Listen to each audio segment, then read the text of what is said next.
আজকে একটা খবর দেখলাম নিউজে। প্রথমেই একটা কথা বলে রাখি, আমি কিন্তু প্রচণ্ড অরাজনৈতিক ব্যক্তি। আমি যখন যার যেটা ভালো দেখি সেটা সমর্থন করি, আবার যেটা খারাপ দেখি সেটা নিয়ে বেশিরভাগ ক্ষেত্রে চুপ করে থাকি, নয়তো দু একটা কথা বলি। প্রতিবাদও করি না তা নয়, কিন্তু ভালো যেটা সেটা আমি ভালো বলতে পারি। এটা আমার একটা গুণই বলে নিজেকে মনে করি। আমি কিন্তু অরাজনৈতিক ব্যক্তি এবং সম্পূর্ণরূপে মানবতাবাদী। I hate misogynist, don't like feminist. Okay, এবার কথাটা বলি আজকে কি বলতে এসেছিলাম। আমাদের সিটি বরানগর এলাকার যিনি সদ্য নির্বাচিত এমএলএ, রাজ্যসভার সদস্য, মিস্টার মহাশয় সজল ঘোষ মহাশয়, তিনি একটা একটা বক্তব্য পেশ করছিলেন দেখলাম। সেই বক্তব্যটাতে তিনি বলছেন যে মা দুর্গার সামনে যে পুজো আসছে, সেই মূর্তি মায়ের মতো হওয়াটাই কাম্য। এই যে ছোটো ছোটো হাত, আর্টের নামে ছোটো ছোটো পা, মুখটা এত বড়, এটা নাকি আর্ট। মায়ের মূর্তি এরকম আমি হতে দেব। ওটা ওনার বক্তব্য, এটা ওনার পছন্দ না। যাকে দেখলে আমরা মা বলি, প্রণাম করি, তার এরকম লুকস হয় না। তাই এবার থেকে আমি অন্তত, নেবুতলা তো ওনার ওনার পুজো, আমি সন্তোষ মিত্র স্কোয়ার, ওটা তো উনি করেনি না কখনো, তো ওটা নিয়ে উনি আলাদা করে বললেন। উনি সর্বক্ষেত্রেই উনি বললেন এবারে বর্তমান যে রাজনৈতিক দল এই ব্যাপারে একটা স্টেটমেন্ট। তো প্রথমেই বললাম আমি অরাজনৈতিক ব্যক্তি। অনেকের বিরুদ্ধ কমেন্ট দেখলাম সেখানে। অনেকেই বলেছে যে, আমি সব মেনে নিচ্ছি কিন্তু সেই কমেন্টে কিন্তু মিথ্যে নেই। অনেকেই বলছে যে আর্টের মা দুর্গার যে মা রূপ নিয়ে ঘোষ, মিস্টার ঘোষ বলছেন, সেটাও একজন আর্টিস্টেরই কল্পনা, কারণ কোনো আমরা কাউকে চোখে দেখিনি। ফার্স্ট থিং, এটা একটা কমেন্ট দেখলাম। আরেকটা কমেন্ট দেখলাম, উনি কি জানেন যে মানে যে আর্টের গলা টিপে মারছেন, অনেকেই বলছে আর্টের গলা টিপে মারছেন আর্টিস্টদের উপরে। এই মানে কি বলবো, এই বিধিনিষেধ, এটা আর্টের পক্ষে মারাত্মক, এটা অনেকে বললো দেখলাম।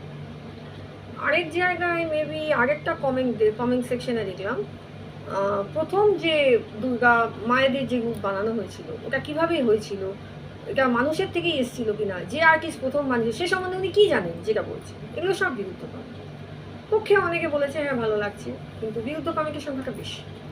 বেশিরভাগই বলছে আর্টিস্টের মৌলিক অধিকারের হস্তক্ষেপ। এটা অন্যের মতামত দেন। মিস্টার ঘোষ মহাশয়ের মতামত শুনলাম, এবার আমার কথা বলি। আমি 100% সজল ঘোষবাবুকে সমর্থনটা কেন করি? দেখুন, আমি 100বার মানছি আর্টিস্টের নিজস্ব একটা স্বাধীনতা থাকা দরকার। এবং আমি যখন প্রথম থিম প্রতিমা বা আর্টের প্রতিমা সৃষ্টি হলো, মা আমার মা তখন এত অসুস্থ ছিলেন না, বেরোতেন ঘুরতেন। এবার গত বছর পুজোতেও বেরিয়েছেন। আমি আশা রাখছি সামনে বছর পুজো ওনাকে নিয়ে যেতে পারবো, মানে এই বছরের পুজোয়। তো আর্টের থিম প্রতিমাগুলো দেখে না আমার মা প্রথম বলেছিল এই কেমন প্রতিমা, চোখগুলো কেমন বিরাট বিরাট গেলে ঘেলে গেলে বেরিয়ে আসছে, উচুক চুক চুক চুকে কতগুলো হাত। তারপরে একটা একটা প্রতিমা দেখে আমার মা বলেছিল এই মা এবং সাঁওতালের মতো শিখেছে কেন? বললাম না ওটা মা সাঁওতাল কনসেপ্ট। ইয়ে আবার কি, মা দুর্গাকে সাঁওতাল কনসেপ্ট বানিয়েছে, চালাকি হচ্ছে, এটা মা বলেছিল। এরকম যখনই মা এরকম আর্টের প্রতিমাগুলো দেখতো, থিম দেখতো, মা খেপে যেত এবং এখনও খেপে যায় স্কিল। তো বলতো দেবী দেবতা নিয়ে ছেলে খেলা ভালো না, আমার মা বলতো। হ্যাঁ অবশ্যই এটা বিশ্বাসের জায়গা এবং কারোর থেকে কারোর ধর্ম ছিনিয়ে নেওয়া উচিত না, ঠিক আছে? ধর্মটা নিজস্ব, নিজস্ব একটা ভাবাবেগ। সেই ভাবাবেগে আঘাত করলে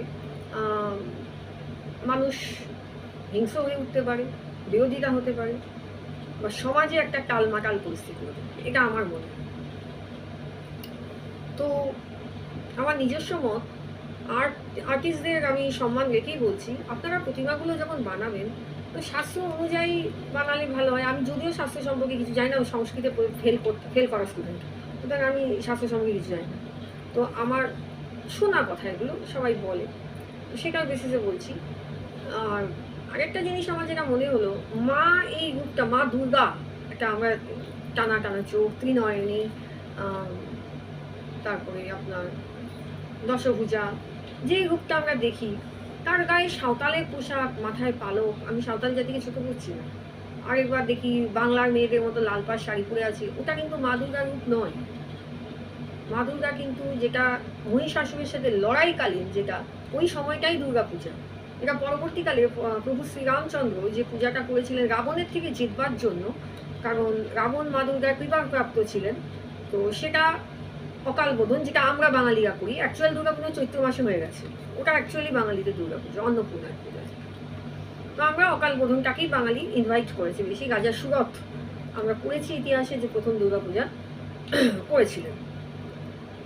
তো এক্ষেত্রে মায়ের রূপটাকে আমরা ওরকমই দেখে অভ্যস্ত নই, যেটা আমরা মানে ঘোষ মহাশয় বলছেন। যেটা আমি ব্যক্তিগতভাবে মনে করি আর্টিস্টদের সম্মান রেখে আমি একটু আগে বললাম যে একটু বুঝে বানান।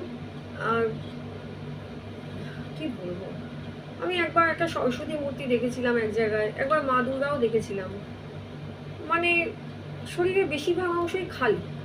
হ্যাঁ, তো খালি আর্টের প্রতিমা, মানে নামমাত্র বসন, হাতে কিছু অস্ত্র শস্ত্র দিয়ে রেখেছে, এগুলো না আমার ঠিক ভালো লাগেনি। হয়তো আমাকে অনেকে বলবে আর্টের বিরোধী বা কিছু, তো স্বল্প বসনা মা, এটা কি মানা যায়? আপনারা বলুন।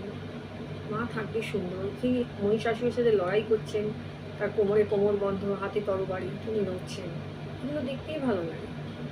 ঠিকঠাক আমরা শাড়ি পরা একটা সুন্দর দেখে এসছি, তো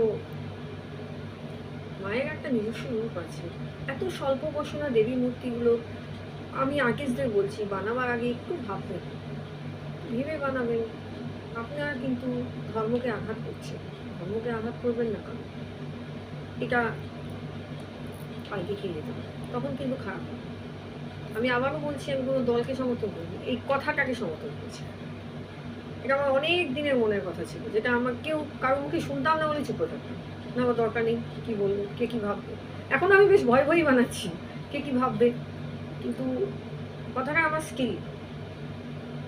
আর্টের নামে নগ্নতা দেবী মূর্তিতে, আর ওই রকম কাঠপুতুল বানানো, সাঁওতাল বানানো, তারপরে বধূ বানানো বাংলার, তিনি তরকারি করছেন, রান্না করছেন, কোলে কার্তিক, এগুলো ঠিক মানা যায় না।